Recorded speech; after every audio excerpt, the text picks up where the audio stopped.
The iconic arch of Cabo San Lucas, Los Cabos, Baja California Sur, located at Land's End, the tip and entrance to Medano Bay. Medano Bay is teeming with life and activity. The mouth of the fishing marina exits there, and they follow themselves out to sea, both to the Sea of Cortez as well as the Pacific Ocean. But underneath the surface, it is teeming with adventure, teeming with life, and just the most fascinating things.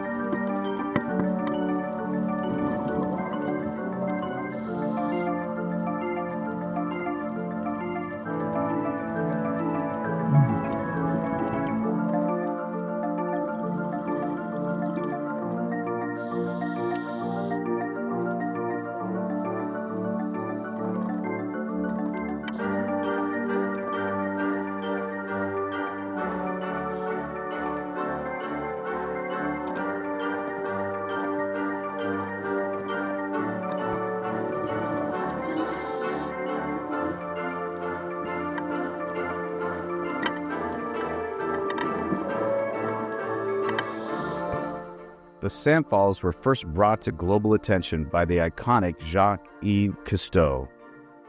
Although they were discovered in 1959 by researcher Francis Shepard of the Scripps Institute of Oceanography out of San Diego, California, it was Cousteau who, through his expeditions, described them as an extraordinary event and made them famous. This significantly contributed to Los Cabos' notoriety as a diving and underwater wonderland and destination. The Sea of Cortez, where Los Cabos is located, was even dubbed by Jacques Cousteau as the world's aquarium due to its incredible marine biodiversity. And just like its name, the sand falls and flows as it's washed around the bay and is collected and then redistributed within Medano Bay.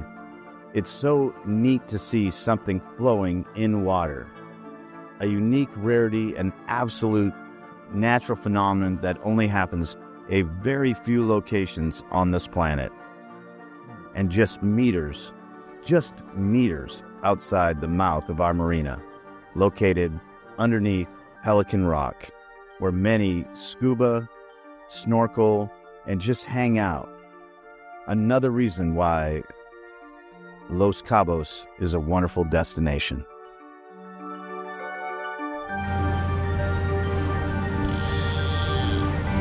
Cabo Fishing Podcast.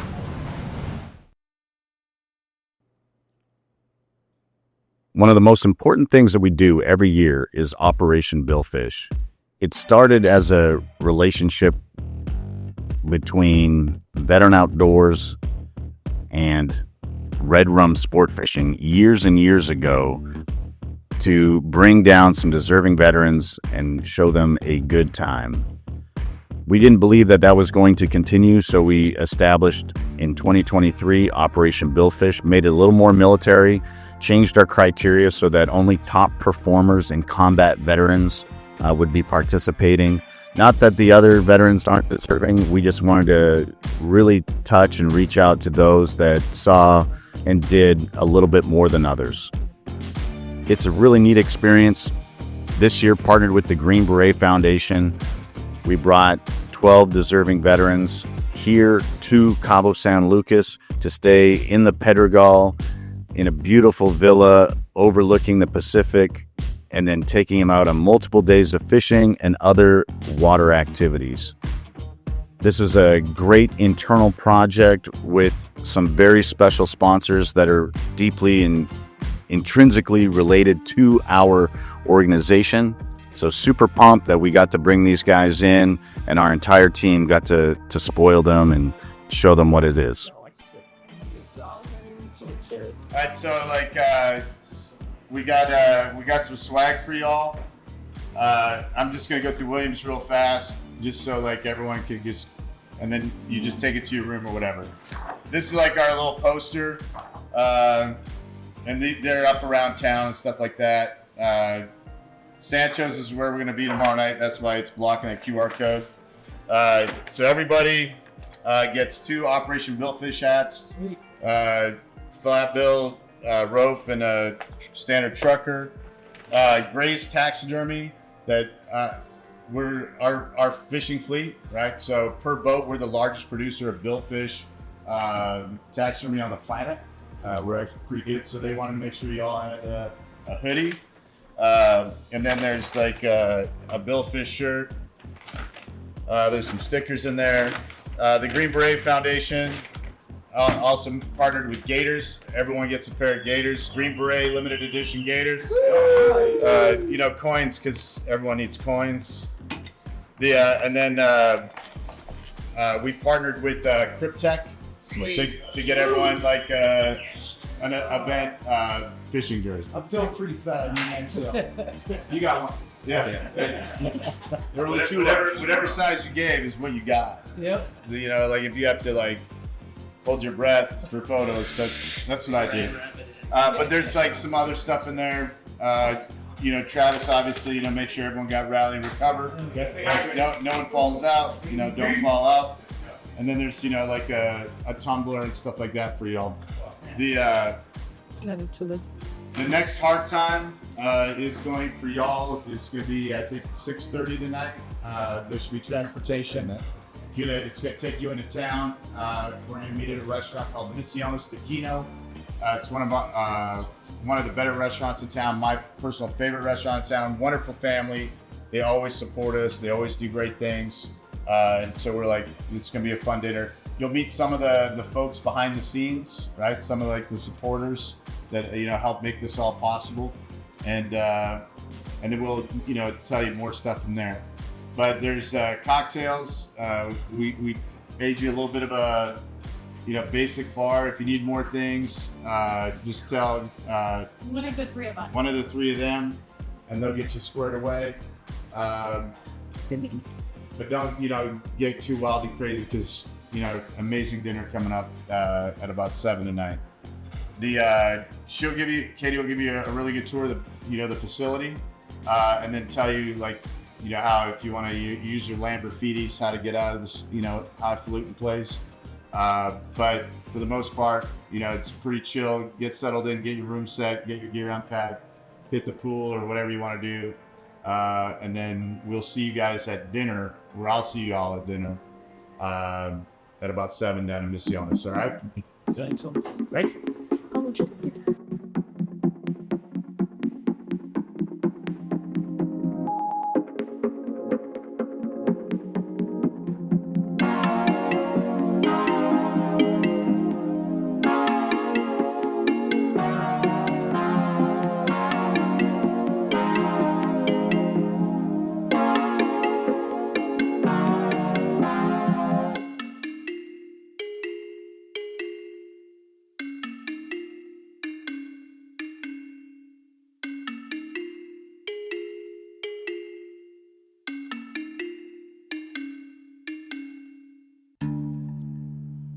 None of this would be possible without the support of some of our local partners.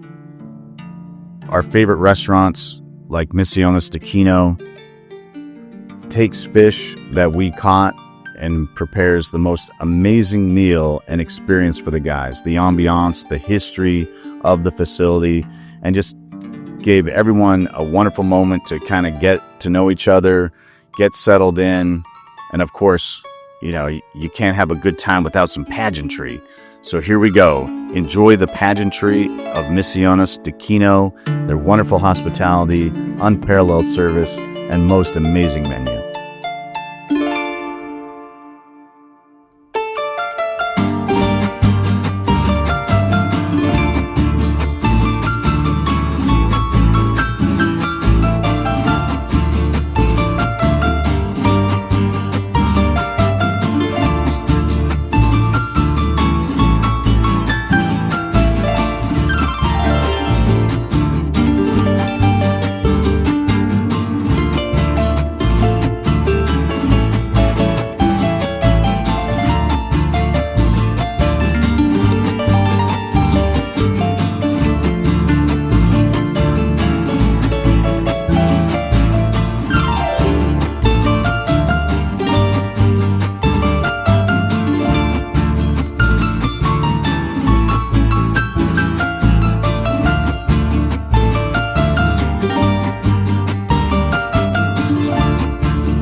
The transportation's gonna pick you guys up at the villa at about 6. All right, don't miss that. Like SP, hit it. All right, and then we'll have some really cool local breakfast burritos for you. Down the porch, coffee, water, you want juice or whatever, we'll do that. See you tomorrow. We'll Ready? do the boat distribution at that point in time. We'll go do some fishing, have some fun, and then tomorrow night we're being hosted at a really cool spot on the marina, a Texas-owned bar called Sancho's, and they're gonna host you guys. We got live music for you. It'll be great. All right. So the band's out back for you boys. I will be on the wrong one. I mean, I don't think we're going to book. And You getting text? we'll see y'all tomorrow. All right. That would be funny.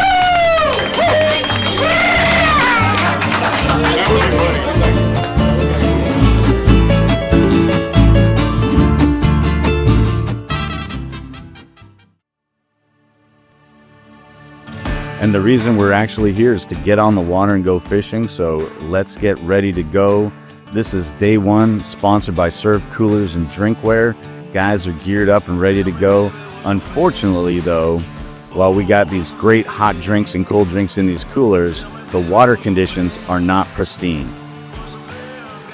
We've just had some water movement due to a big storm by the name of Flossie, so the conditions are not pristine for billfish, so we are transitioning to yellowfin tuna. Adapt and overcome, they say, and adapt and overcome we did. And we got on them tuna. Yes, we did.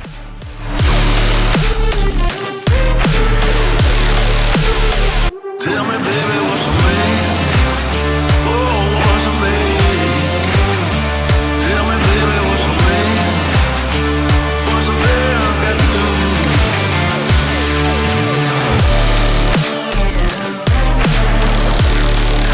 What's he got to do now?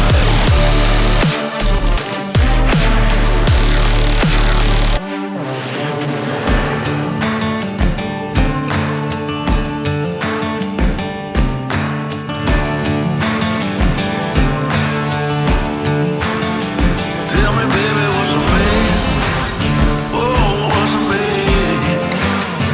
Tell me, baby, what's the name? What's the name I got to do?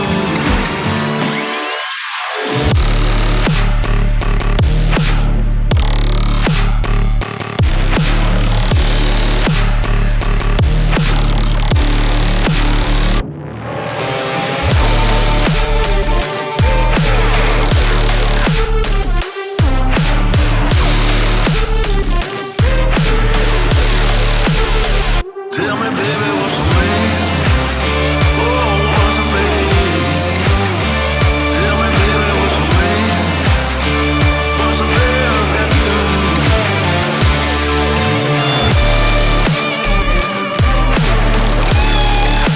What's he got to do now?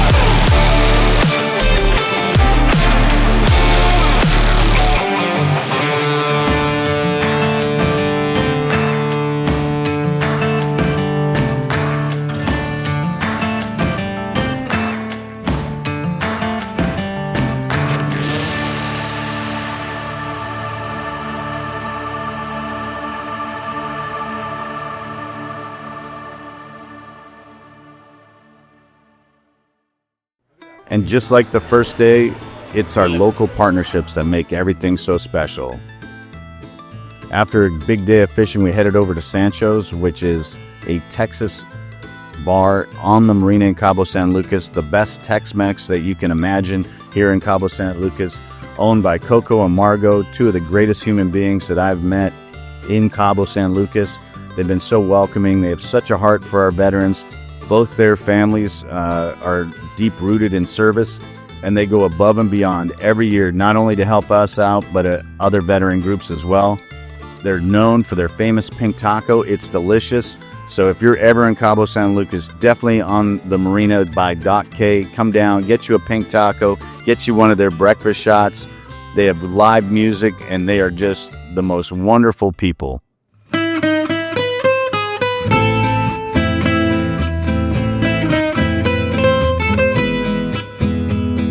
In addition to fishing, sometimes you just need a moment to unwind and relax. This beautiful boat, See Ya Later, was donated for us to utilize. And so the guys got to go out, paddleboard, snorkel, do all the fun things, enjoy the beautiful waters of the Sea of Cortez on this tranquil afternoon.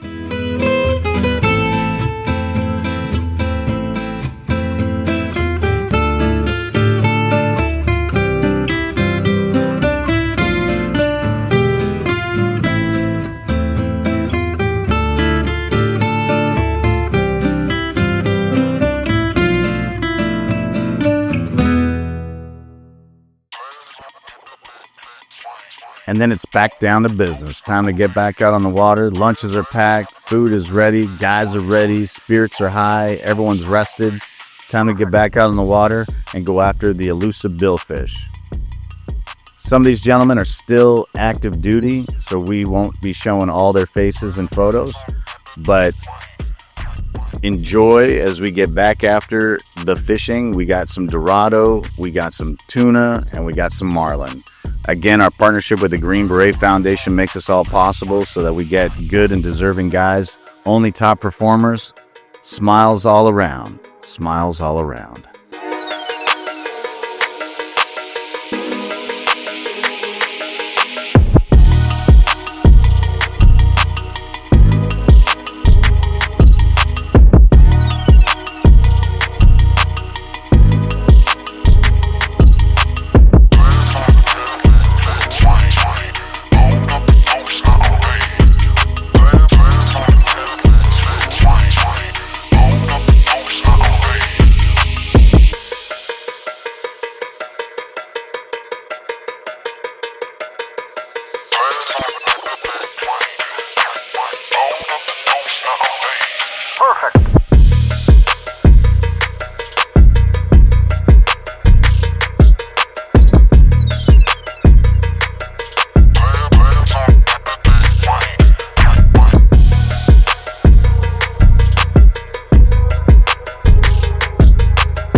All the locals know that there's 3 great restaurants owned by the same restaurant group: Chubby Noodle, Mother Flower, and Pete's Fish House. Pete's Fish House provided us with a Mother Flower menu, private audience just for the night, unbelievable service. If you're ever here, come get you some of the best craft cocktails, the freshest of seafood, as well as the most unique Cabo San Lucas dishes.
enough. Great year.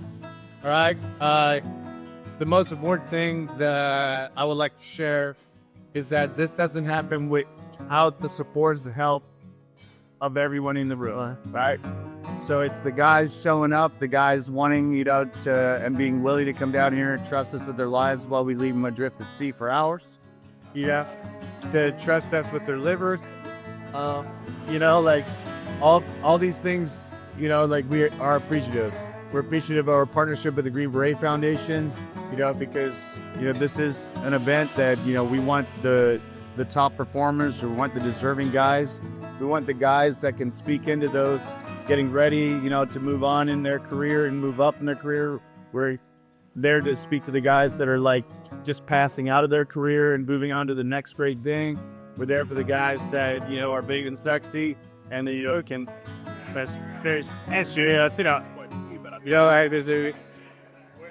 everyone is continuing to serve in this room, right? It's not just military service. It's not just civilian service. It's community service, and it's the fellowship and the partnership that we have with each other, the social contract, if you will, to make each other and our communities better. And so we, Marbita, our team of Marbita are deeply, deeply grateful that you guys would trust us with this opportunity. We love you guys, and we look forward to doing this year after year after year, not just because we said we would, because we believe it's the right thing to do. And we love you guys. We appreciate it. There's a sparkler, but Sean's afraid there's PTSD from Rosa Negra. So we want day party people, y'all. But thank you for everything. Alan, thank you for the boat. Ty, Pete, and Fernanda, thank you for the hosting us tonight. Everyone that supported. Hey, for those of you that don't know, Ty, our good friend Ty, right? He's involved in this restaurant. His dad passed away last year, and he raised money for this event in lieu of flowers. He did a memorial for his dad, who was a great American, and we were honored to receive that, had helped make all this possible. The White Foundation helped make all this possible, the Green Beret Foundation. Rochelle, and you got helped make, make this all possible, and so we're grateful. Thank you so much. We eat cake, like Marie Antoinette. It's like to me cake, because those oysters are too damn good and big. Swoon, Travis. Tell me nothing. I've got nothing to say. I was white, Buck.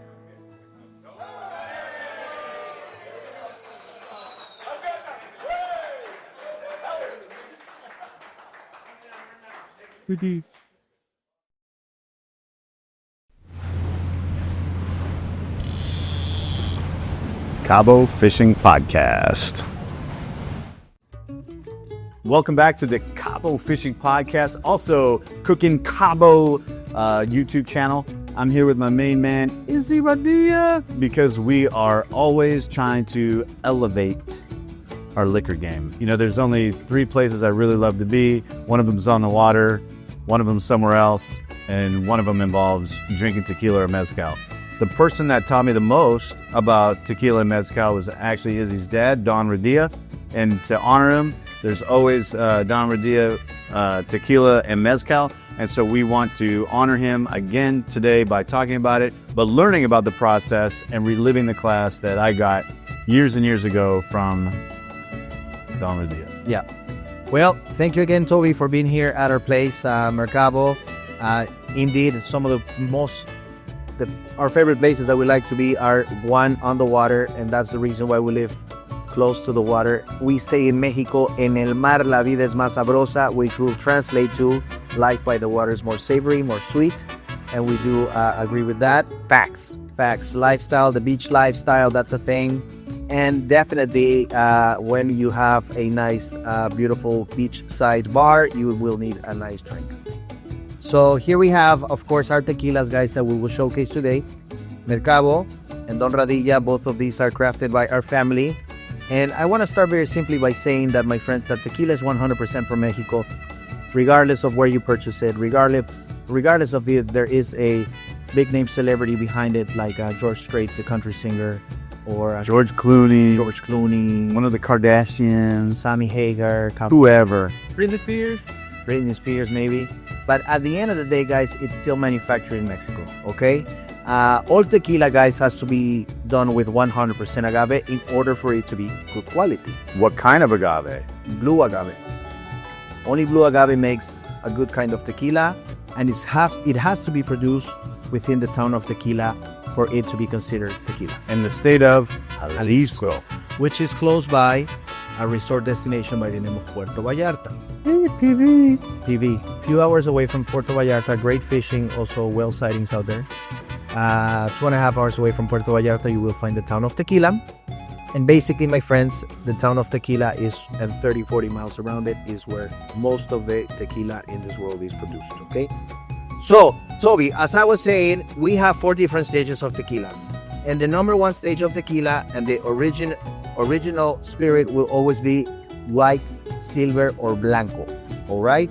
This is the youngest tequila, no aging process. Straight from the distillation into the bottle, and that's why it's clear. Just like any other spirit in this world, whether it is gin, vodka, tequila, or rum, they all start off being clear, okay? So if we were to fire up the still that's right outside this door, as it's coming out of the coils, as it's coming out in the cooling process, in the United States with bourbon, they call it the white dog. Exactly. It's coming out, and this will be the product. Exactly. Ready to go. However, I must say, we don't ever stick to only the first distillation, because that will always be, that will be like 60-70% fruit. Then you're gonna be like Everclear or like moonshine. Nothing wrong with that. However, today we don't want to be blind. So instead, we do the double distillation and we control the alcohol content around the 40-ish%. Right. So numero uno, blanco. Blanco. Yes. As it sits in the barrels, whether it is French or American oak barrel, it will start its aging process, all right? The second stage of the tequila, my dear Toby, it'll be the reposado. And reposado, it will always be something that has been rested. It translates to rested. Reposado means rested. Yes, that means it rests between 6 and up to 11 months, again, in either a French or American oak barrel. After reposado, we jump into añejo. Añejo means aged. 1 year up to 3 years. That's it, the most. And then lastly, extra añejo. Extra añejo will range, my friends, from 3, 5, 7, or 8 years, okay? It doesn't mean necessarily that each one of the bottles has to have the same age.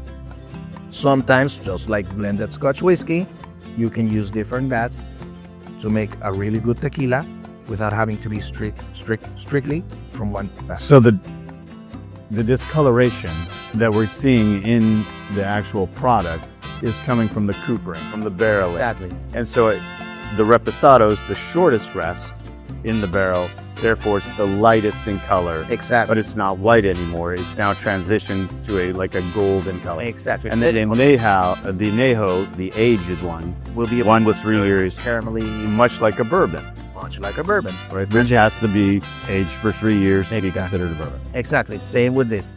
And the longer it sits in the barrel, the more complex it becomes. But also, if you ask the more purist people, and I believe that Toby is a purist because he does like a good tequila, like the mezcal. Is correcto.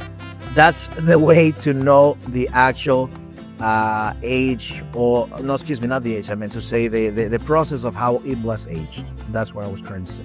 So the more purists will like it more of a silver.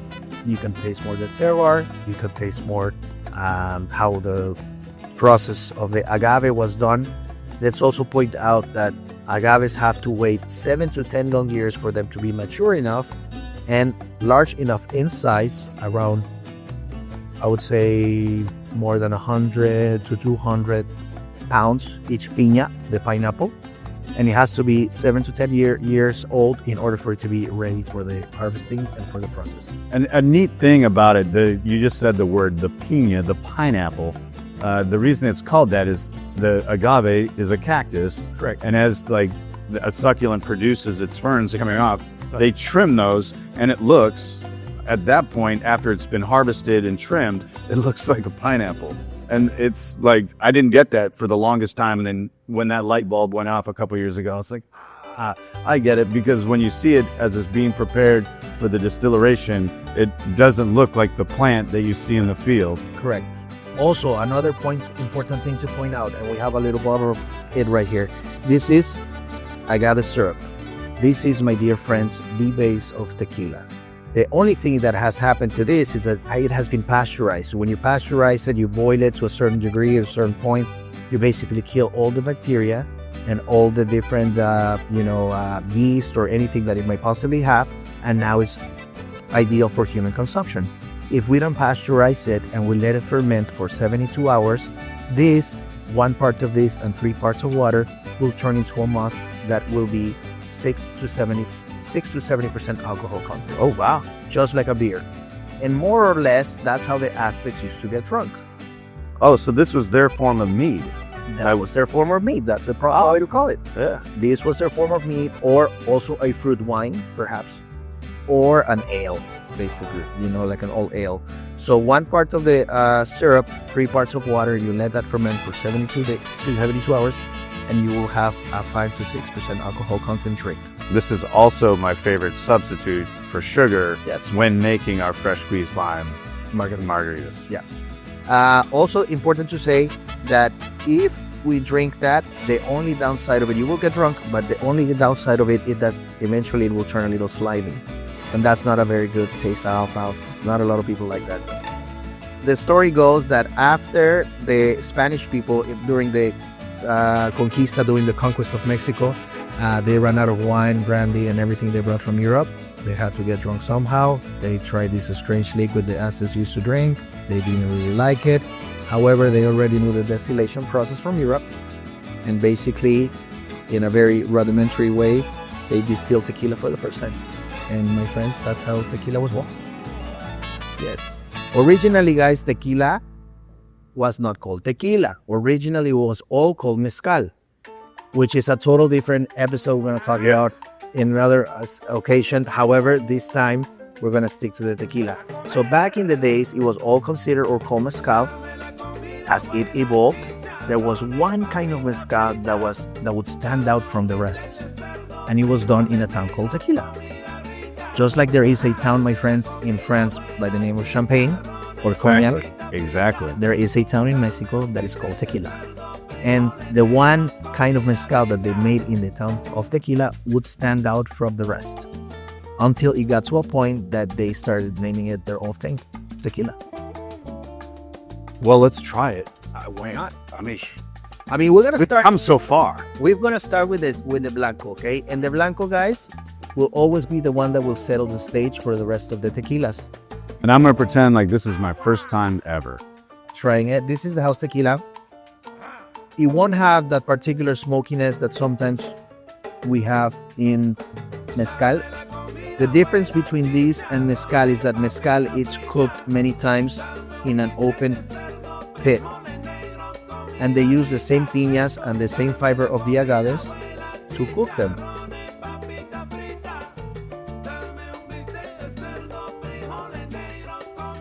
It's good. It's a little smooth. It's not strong. That's the sneaky part. I think that's why, we fall in love with this part of the culture, right? When you have something that's smooth and delicious and goes down easy, like you want more of it. Oh yeah. When you're having something that's harsh and brutal, you have to mix it with stuff. That's why, we joke about gringo drinks versus tequila. Yeah. You should be able to just drink this. Yeah. And you shouldn't have the afterburn. You shouldn't have that. You should have at least a nice experience. It should be smooth. And then the flavor should be delightful. But it doesn't need to be robust. It should be very subtle, clean. And that's why I really like this. In terms of, it being a spirit, that's why it's my favorite. Well, mezcal, because I also like, the specialty of the notes behind it because of the difference in the aging and the guessing and the smoking. But just traditional, easy. I don't think there's a fruit on the planet that produces a cleaner spirit than the blue agave. Agree. But also, as going to your point, back to your point, this is probably the only plant that has to be harvested after 7 or 10 years in order for it to produce this. Most of the other spirits around the world, whether it is rum that is made out of sugar cane, that you have to wait 3 months to harvest that. You can use grains to make Potatoes for vodka. you can harvest that in 3 months. You can use grains to make Scotch whiskey. You can harvest that in 3-4 months. Rye, corn. Exactly. The only thing that will take a lot of years to be harvested is going to be the tequila. And that's why also it has become, first of all, very popular because of the story behind it and, the fact that you have to wait a long period of time to harvest it. But also the fact that it's been organic even before organic was cool. You know what I mean? So even before organic was cool, tequila was already being produced in an organic fashion, okay? There's no other way. There's no other way. You have to do it that way. And the one we're trying right now, again, it's a blanco or silver. Important to point out, it's only 38% alcohol content. So you can drink a bunch. I don't know if it's by law, but in the States, it has to be 40% proof to be, or for it to be considered hard liquor. And here in Mexico, we can play a little bit with that 38, 40, 35. And fun fact, what Issi is saying is if you look at your bottle, like you picked up the liquor store in the United States, you will see a different content. You'll see a different content per volume than you will actually see here in Mexico. Right. And that 2-3-5%, it will give you that difference between that afterbirth. That's what's going to give you the difference. And that's one of the reasons why bringing, you come to Cabo on a vacation, you come to, a beautiful room like this, and you take some of that home. You're like, oh, well, I can buy this tequila in the United States. I saw it on the shelves of Specs, or I saw it on the side Total Wine. But it's actually a different tequila. Exactly. Because it's a harsher, higher content. He hit it right on the dot. That's exactly right. Basically, what you see on the shelves out there, it's not going to be, even though it might have the same name, it might be Don Julio, it might be Clase Azul, but with all the respect, it's not the same. It's not the same that we send over there and what we keep here, okay? And you can bring 2 bottles up, 2 bottles. It depends. In Canada, yeah, 2 bottles, 2 1-liter bottles into the United States. Yeah, and in some states will be 2, some states will be 3, but I think overall it's about 2, without paying a tariff, by the way. After that, let's not say that word. I'll take that back. So, the second stage, guys, we're going to be trying today is going to be a little reposado, okay? Don't forget that I mentioned that reposado has been resting for 6 up to 11 months, not necessarily a whole year, because they will be considered añejo. Correct. Okay? So, we're going to be trying this one, and I don't really know what to expect about this one. I mean, I haven't had it in a while, and by a while, he means like today. Yeah. The color, the color does change. The aroma does change as well. Again, you will start getting notes of wood, whether it is leathery, roasted coffee, chocolate. We're going to say salud. Salud. We're going to try.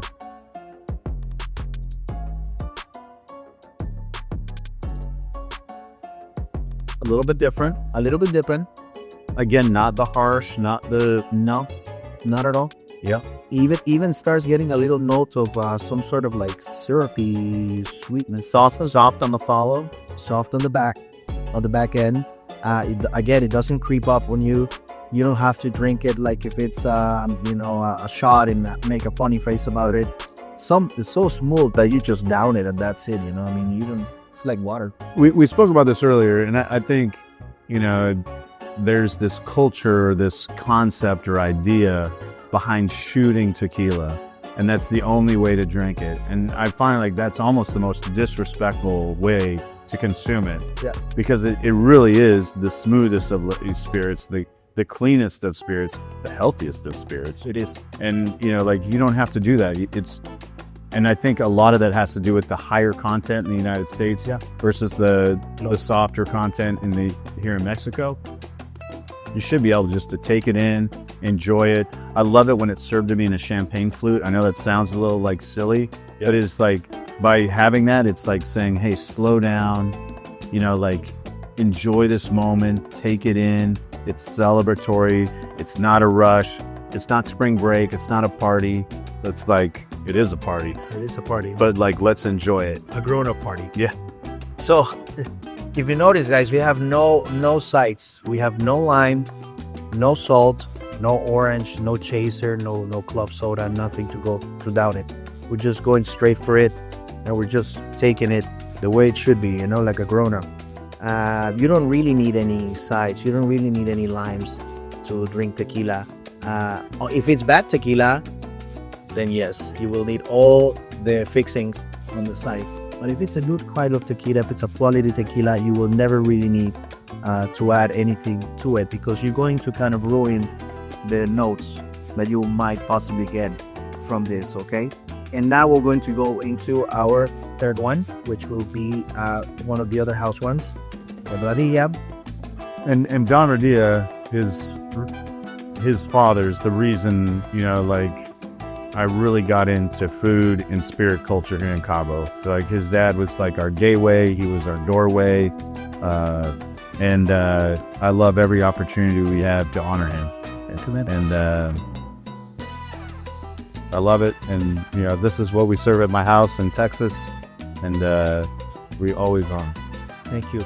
As my dad used to say, I drink to those that wish us well, and those that don't can go to Heaven. Salud, mi amigo. Salud.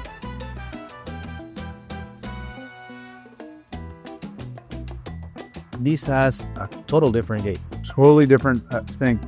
Again, no berm. No, like, it's still kind of crisp, still kind of clean.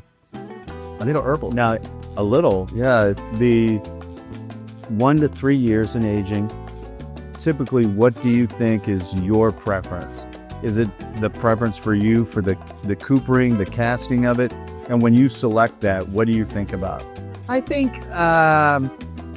after the 3 ages, what makes a difference will be the fact that you were almost taking away the flavor of the tequila as it is. And now it's all about the cask. Like, the cask has taken over the tequila in a way.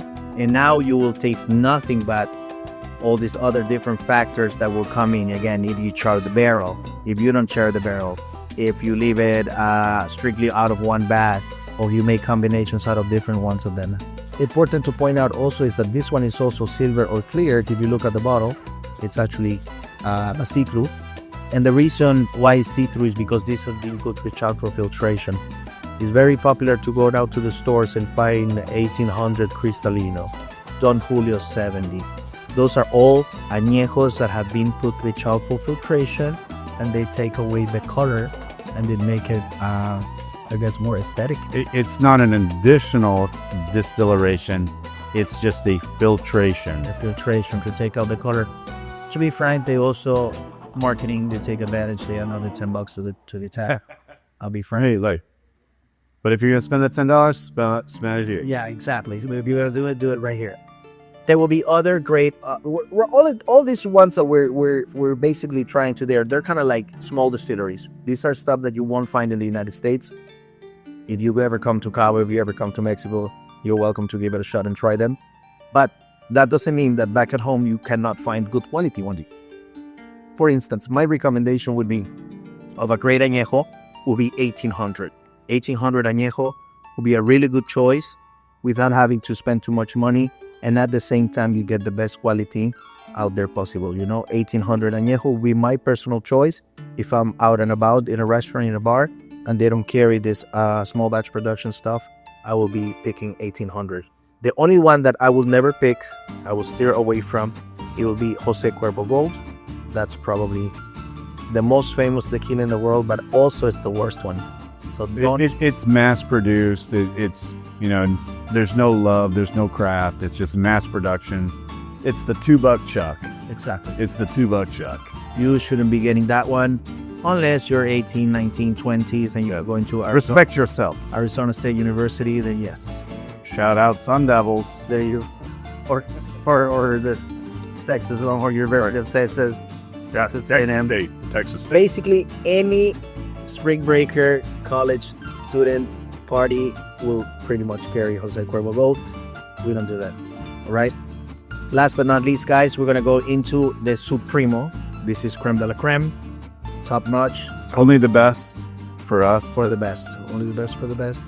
And by the way, guys, don't forget to subscribe to the Cabo Fishing Podcast. Cook in Cabo YouTube channel. Well, don't forget to give us a thumbs up on social media. Pepe always gets a shot. he says, don't forget about me. Pepe wasn't here for the Blanco. He wasn't here for the silver. He wasn't here for the Cristalino. He's only here for the Double Anejo. And guys, this has been aged, my dear friends, in a French oak barrel for 7 years. Okay, this is Supremo again. And this will be something I would drink myself in an after dinner drink. I wouldn't do this on margarita. I wouldn't do this on margarita. Exactly. This is like doing a disservice to the drink. It's like having a really good bourbon or having a really good cognac and mixing it with Coca-Cola. That's a shame. Who does that? I don't know. Don't do it. So this will be, again, something that we would drink. Just salute. Sip it. Salud. Mm-hmm. And again, total different from all the different things we've had. But one thing, there's more to it. There's more to it. There's even an aftertaste to it, almost if you're having like a flan or a custard. But it's very sweet. Yeah. And again, after dinner drink, not something that we would use normally in a margarita. I don't recommend you do this in a margarita. And the recap will be, again, my friends, that we have different stages to the tequila, starting from the silver all the way to the extra añejo. And we'll always try to show you guys the best here. Thank you. Guys, don't forget to follow us on our social media. Looking Cabo, the Cabo Fishing Podcast. Press the subscribe button. TripAdvisor, Facebook, Instagram. If you guys want to join us to have a nice fishing experience, a nice food experience, give us a shot. Welcome to Cabo. Here it is.